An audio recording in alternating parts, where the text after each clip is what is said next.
Harry Truman became the 33rd President of the United States on the 12th of April 1933. He replaced Franklin D Roosevelt, who had died suddenly just a few hours earlier. He was sworn in at the White House and went on to become one of America's great presidents.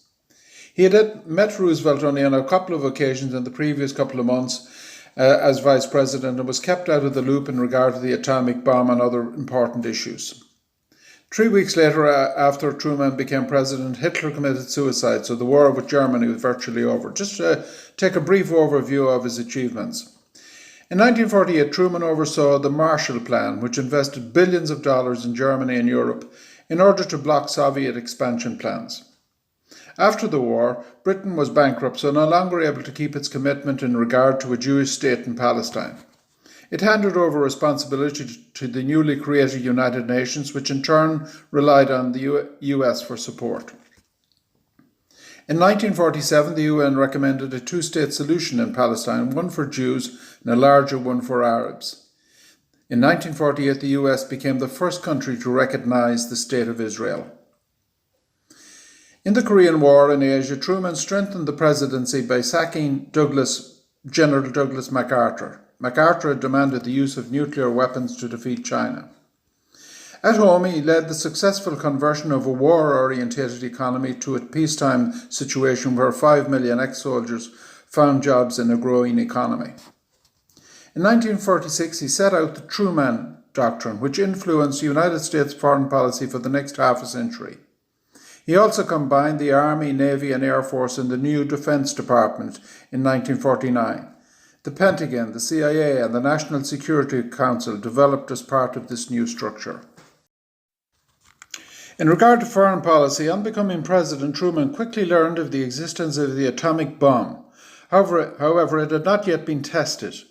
In February 1945, the Big Three had met at Yalta, where Stalin had promised Roosevelt to hold free elections in Soviet-occupied Eastern Europe. However, in the intervening months, the State Department had become seriously concerned about Stalin's intentions. In the spring of 1945, the Soviets established a communist government in Poland.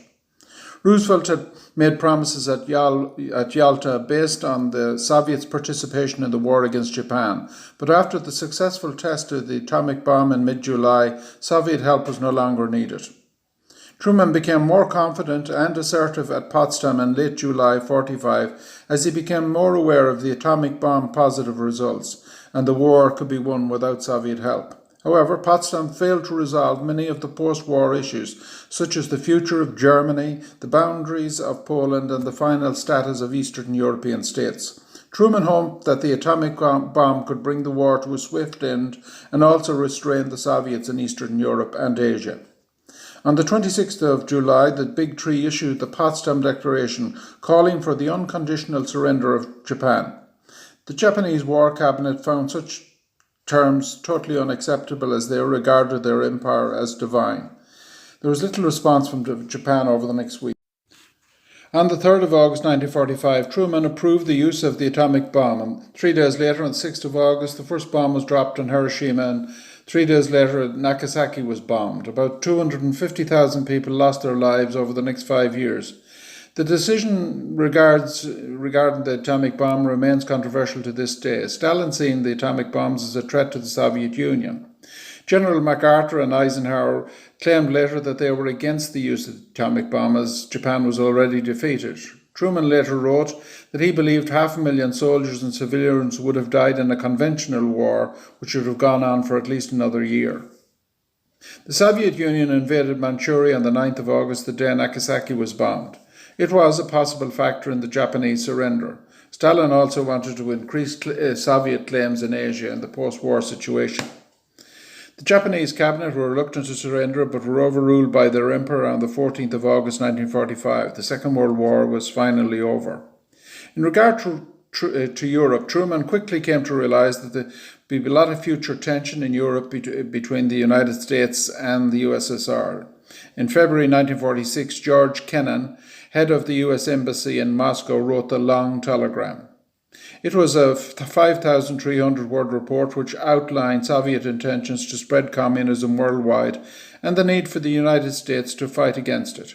Churchill also made a speech in Fulton, Missouri 2 weeks later which supported the same view. He warned of an Iron Curtain descending in Europe and the installation of communist governments in Eastern Europe.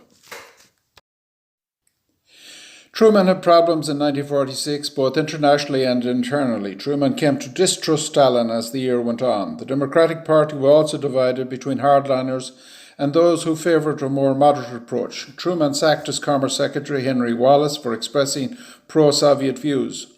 Wallace argued for coexistence with the Soviets and greater social supports and justice for third world countries. In 1947, Britain received $3.75 billion loan from the United States to build up its infrastructure. The United States also committed itself to the defence and reconstruction of Germany. In March 1947, the President announced the Truman Doctrine, which pledged support for Turkey and Greece and other countries affected by communism. In May of 1947, Congress approved a $400 million support package for Greece and Turkey, in response to Truman's request a few months earlier.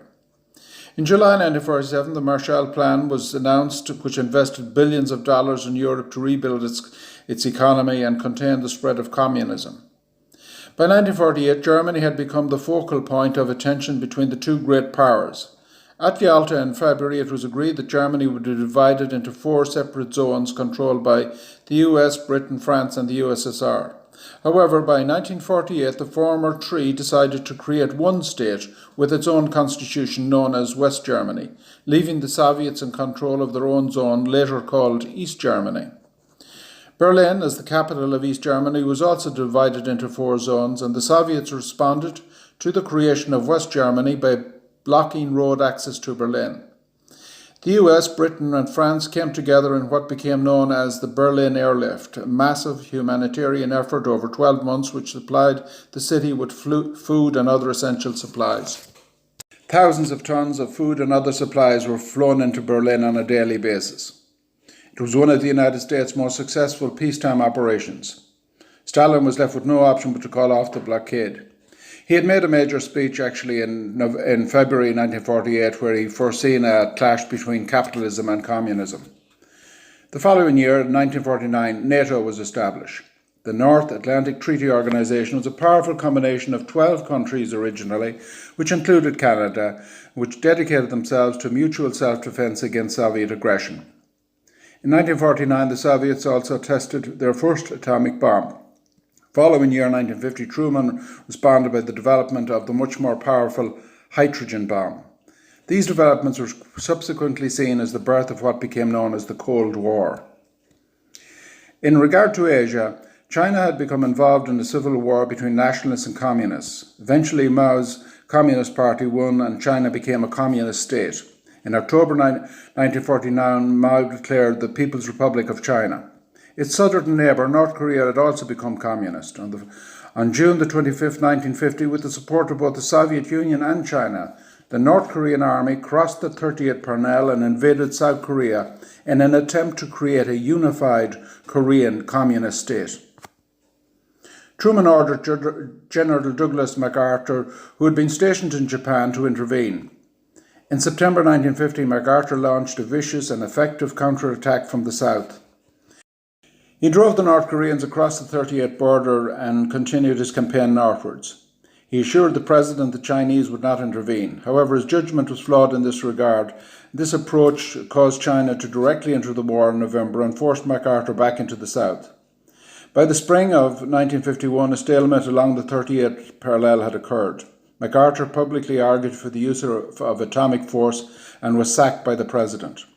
He returned to the US to a hero's welcome and contributed to Truman's very low ratings in the polls. MacArthur believed in the use of maximum force, but Truman believed such an approach could lead to World War III. Ultimately, the war ended in a stalemate along the 38th parallel in Korea, whereby 2 states later emerged, North and South Korea. Many Americans wondered how their powerful modern military could fail to defeat a poorly equipped Korean army. No one gained anything from the Korean War. Over 5 million people were killed in one of the most futile conflicts in human history. It was a proxy war between the 2 superpowers. The National Security Council was also set up under the National Security Act 1947. It had emerged as a powerful agency during this time. Its primary purpose was to advise the President in regard to security. It produced document NSC 68 in April 1950. The document recommended a massive build-up of arms to contain and defeat the spread of communism worldwide. This document, about 60 pages in length, was one of the most influential ever written by the NSC. This document recognised that Britain was bankrupt, Europe was in chaos, and Japan lay in ruins, and the United States alone had the ability, both economically and in military terms, to stand against the spread of worldwide communism. NSC 68 changed US foreign policy and also quadrupled the defence budget from $13 to $48 billion. In regard to the United Nations, it had its first meeting in San Francisco in the middle of 1945. Truman sent a bipartisan delegation to represent the United States. The Soviets agreed to join on the basis of a communist government being set up in Poland. American diplomats reluctantly agreed to these terms. However, in June 1945, the UN Charter was signed by all the UN members, including the Soviets. 5 years later, the Soviets boycotted the UN on the basis that China had not been seated.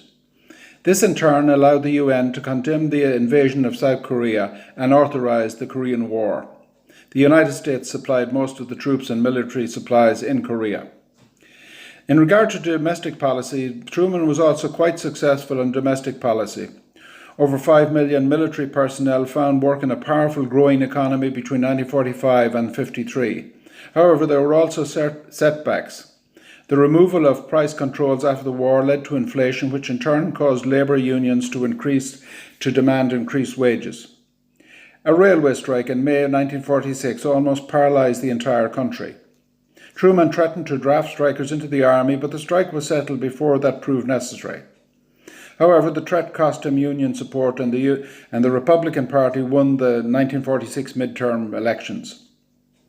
In 1947, the Republicans, big business and conservative Democrats combined to push through the Taft-Hartley Act, which decreased the power of the trade union movement. In June 1947, Truman made a major speech to the National Association for the Advancement of Coloured People at the Lincoln Memorial in Washington. He spoke of the need for every man to have the right to a home, a decent job, a proper health service, good education, and the right to vote, and that all Americans should be treated equally before the law. Congress blocked most of Truman's Fair Deal proposals. Throughout 1948, he continued to argue for the implementation of the Fair Deal proposals and the repeal of the Taft-Hartley Act. He condemned the Republican Congress as a do-nothing Congress. However, the Housing Act of 1949 was the only Fair Deal proposal passed by Congress. Truman won the 1948 presidential election against all expectations, mainly based on his Fair Deal proposals. Finally, just a brief word about his overall life and legacy. Harry Truman was born in Lamar, Missouri in 1884. He came from a small farming background. In 1917, he joined the US Army and served in France in the First World War as an army captain. He became a county judge in 1922 with the support of the Prendergast machine.